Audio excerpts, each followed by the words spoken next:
प्रिय व्यूअर्स, ये Sanskriti IAS YouTube channel का PT think and solve programme है। इस प्रोग्राम के अंतर्गत प्रत्येक दिन यूपीएससी और स्टेट पीसीएस से संबंधित 5 प्रश्न व्याख्या सहित उत्तर के साथ आपको दिए जाएंगे। हमें आशा है कि ये प्रोग्राम आपकी तैयारी में मददगार साबित होगा। तो चलिए शुरू करते हैं आज के अपने प्रश्नों की श्रृंखला को। अंतर्राष्ट्रीय मातृभाषा दिवस के संदर्भ में निम्नलिखित कथनों पर विचार करें। पहला, अंतर्राष्ट्रीय मातृभाषा दिवस का विचार सर्वप्रथम बांग्लादेश ने दिया था। दूसरा, यूनेस्को द्वारा इसकी घोषणा वर्ष 1999 में की गई थी, जबकि वर्ष 2002 में संयुक्त राष्ट्र महासभा ने इसे औपचारिक रूप से मान्यता प्रदान की है। तीसरा, इसका आयोजन सांस्कृतिक विविधता के संबंध में जागरूकता तथा बहुभाषाओं के प्रयोग को बढ़ावा देने के लिए द्विवार्षिक रूप में किया जाता है। उपयुक्त में से कौन सा कथन सही नहीं है? ए केवल 1 और 3, बी केवल 3, सी केवल 1 और 2, डी केवल 2 और 3।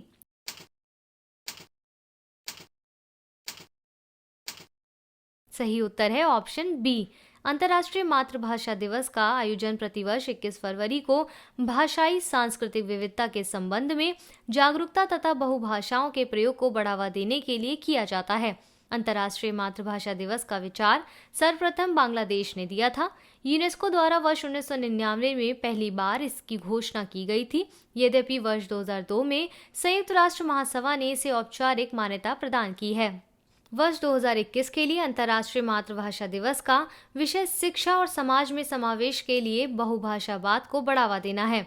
विश्व भर में बोली जाने वाली अनुमानित 6000 भाषाओं में से लगभग 43% लुप्त प्राय है। संयुक्त राष्ट्र के आंकड़ों के अनुसार प्रत्येक 2 सप्ताह में एक भाषा अपने संपूर्ण सांस्कृतिक और बौद्धिक विरासत के साथ विलुप्त हो जाती है। वास्तव में अभी तक केवल कुछ 100 भाषाओं को शिक्षा प्रणाली व सार्वजनिक डोमेन में स्थान प्राप्त है। इस प्रकार उपयुक्त कथन 1 और 2 दोनों सही है, जबकि कथन 3 गलत है। इसलिए इसका सही उत्तर है ऑप्शन सी। बढ़ते हैं अपने दूसरे प्रश्न की ओर। गुरु रविदास के संदर्भ में निम्नलिखित कथनों पर विचार करें। पहला, वे 14वीं से 16वीं सदी के मध्य उत्तर भारत में भक्ति आंदोलन के एक प्रसिद्ध दलित संत कवि थे।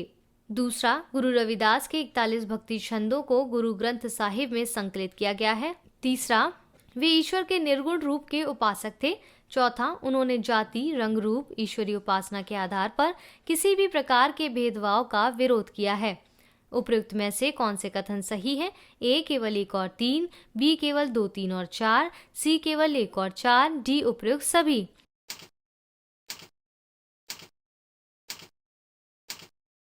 सही उत्तर है ऑप्शन डी। गुरु रविदास संभवतः 14वीं से 16वीं सदी के मध्य उत्तर भारत में भक्ति काल के एक दलित संत एवं कवि थे। वे चमड़े का कार्य करने वाले समुदाय से संबंधित थे, जिनके व्यवसाय में मृत जानवरों की खाल का प्रसंस्करण शामिल था। गुरु रविदास के 41 भक्ति छंदों को गुरु ग्रंथ साहिब में संकलित किया गया है। प्रसिद्ध संत कवित्री मीराबाई गुरु रविदास की शिष्या थी। रविदास जी के अनुसार सभी लोग जाति, रंग या ईश्वर के किसी भी रूप में विश्वास के बावजूद एक समान हैं। उन्होंने सार्वभौमिक भाईचारे और सहिष्णुता पर बल दिया है। संत रविदास ईश्वर के निर्गुण रूप के उपासक थे। इस प्रकार उपयुक्त कथन सही है। विकल्प डी इसका सही उत्तर है। बढ़ते हैं अपने तीसरे प्रश्न की ओर। Vertical launch short range surface to air missile के संदर्भ में निम्नलिखित कथनों पर विचार करें। पहला, हाल ही में रक्षा अनुसंधान एवं विकास संगठन यानी डीआरडीओ ने इस मिसाइल के 2 सफल परीक्षण किए हैं। दूसरा, इसे भारतीय नौसेना में शामिल कर लिया गया है। इसकी मारक क्षमता 100 से 120 किलोमीटर है। तीसरा, इसमें उपयोग किए गए हथियारों को नियंत्रित करने के लिए वेपन कंट्रोल सिस्टम अंतर्निहित है। उपयुक्त में से कौन से कथन सही है?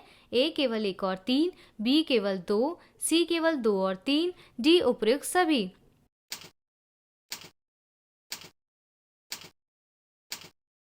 सही उत्तर है ऑप्शन ए। हाल ही में रक्षा अनुसंधान एवं विकास संगठन ने vertical launch short range surface to air missile के 2 सफल परीक्षण किए हैं।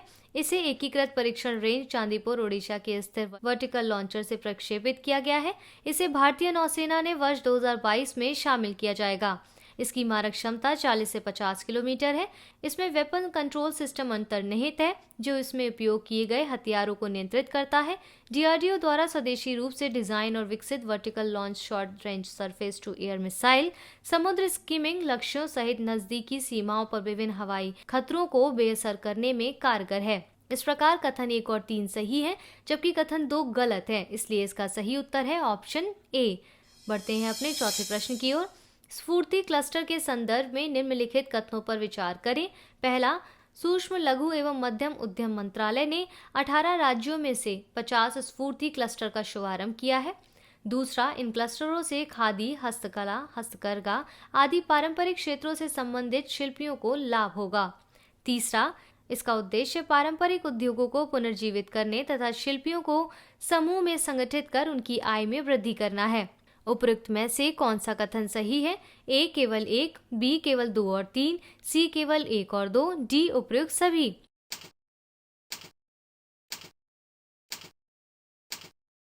सही उत्तर है ऑप्शन डी।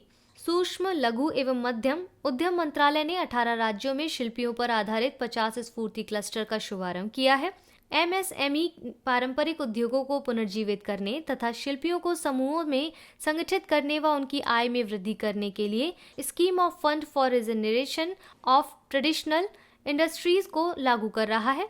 इन क्लस्टरों में मलमल, खादी, हस्तकला, हस्तकरघा, लकड़ी के शिल्प, चमड़े, मिट्टी के बर्तन, कालीन बुनाई, बांस, कृषि प्रसंस्करण, चाय आदि पारंपरिक क्षेत्रों से संबंधित 42,000 से अधिक शिल्पियों को समर्थन प्रदान किया जाएगा।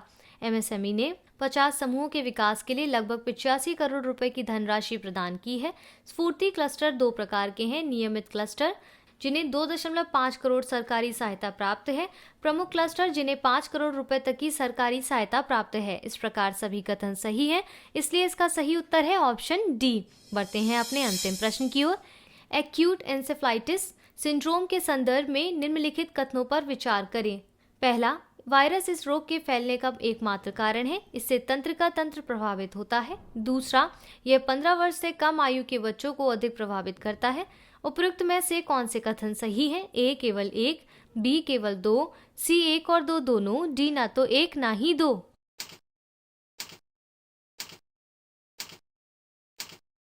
सही उत्तर है ऑप्शन बी। हाल ही में बिहार में एक्यूट एन्सेफलाइटिस सिंड्रोम संक्रमण का इस वर्ष का पहला मामला सामने आया। इसके फैलने का कारण बैक्टीरिया या वायरस हो सकता है। कुछ मामलों में एन्सेफलाइटिस प्रतिरक्षा प्रणाली विकार के परिणाम स्वरूप भी हो सकता है। मूल रूप से कवक, बैक्टीरिया, रसायन, परजीवी, विषाक्त पदार्थों तथा स्पाइरोकीट्स को एस के लिए उत्तरदायी माना जाता है। हालांकि भारत में एईएस के कारक के रूप में वायरस भी शामिल है। यह 15 वर्ष से कम उम्र के बच्चों को अधिक प्रभावित करता है।